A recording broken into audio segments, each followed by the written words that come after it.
పండుగకు అశేషంగా తరలి వచ్చినటువంటి మా రైతన్నలకు, రైతు బిడ్డలకు, రైతు కుటుంబ సభ్యులకు పేరు పేరున హృదయపూర్వక నమస్కారాలు, పాదాభివందనాలు।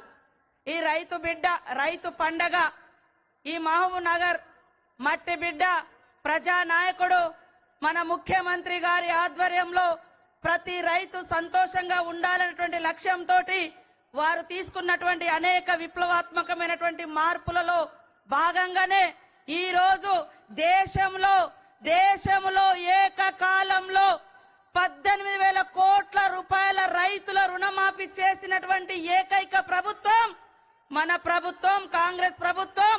ఈ మట్టి బిడ్డ రాజ్యమేలుతున్నటువంటి ప్రభుత్వం అని ఈ సందర్భంగా తెలియజేస్తా ఉన్నాను। రైతన్నలందరూ ఒక్కసారి ఆలోచించండి। ఎప్పుడైతే రైతు రుణమాఫీ స్టార్ట్ చేసినామో మరి మూలకున్నటువంటి బీఆర్ఎస్ నాయకులు వచ్చి రైతులను రెచ్చగొట్టే పని చేసిర్రు। అయ్యా నేను అడుగుతా ఉన్నా, 30,000 కోట్ల రుణాలు మాఫీ ఎందుకు చేయలేదని ఈ రోజు బయటకు వచ్చి మాట్లాడుతున్నారే, మరి 10 సంవత్సరాలలో మీరెందుకు ఈ 30,000 కోట్ల భారం రైతుల మీద ఉంటే ఎందుకు మాఫీ చేయలేదని నేను అడుగుతా ఉన్నా। ఈ 30,000 కోట్ల భారం కాంగ్రెస్ ఇచ్చిన భారమా? ఈ రోజు వచ్చి సంవత్సరం తిరగక ముందే మరి 18,000 కోట్ల రుణాలు మాఫీ చేసినాం। కానీ బీఆర్ఎస్ ప్రభుత్వ హయాంలో 2018 నుంచి 23 వరకు వాళ్ళు చేసింది 5 ఏళ్లలో కేవలం 11,000 కోట్ల రుణాలే। కానీ మన సీఎం, మన ప్రభుత్వం మరి 25 రోజులలో ఇప్పటికే చేయడం జరిగింది। కాబట్టి ఒక దిక్కు అప్పులు, ఒక దిక్కు సంక్షేమం।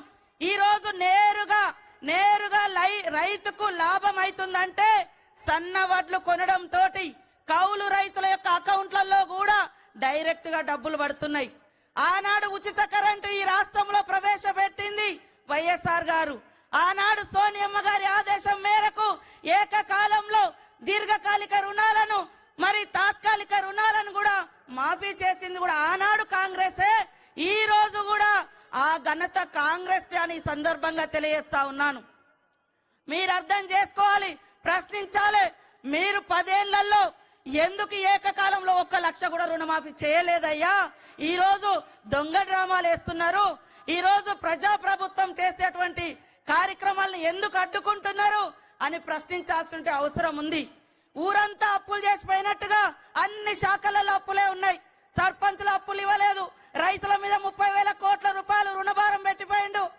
అదే విధంగా ఉచిత విద్యుత్ ఇచ్చినా అని చెప్పిండు, 60,000 కోట్ల రూపాయలు మరి ఉచిత విద్యుత్ బకాయిలు ఈ రోజు కట్టకుండా అప్పు మిగిల్చిపోయింది ఎవరు అని నేను అడుగుతున్నా। కాబట్టి వాస్తవాలను, నిజాలను తెలుసుకోండి, ఈ ప్రజా ప్రభుత్వాన్ని దీవించండి అని మీ అందరికీ కోరుకుంటూ జై జవాన్, జై కిసాన్।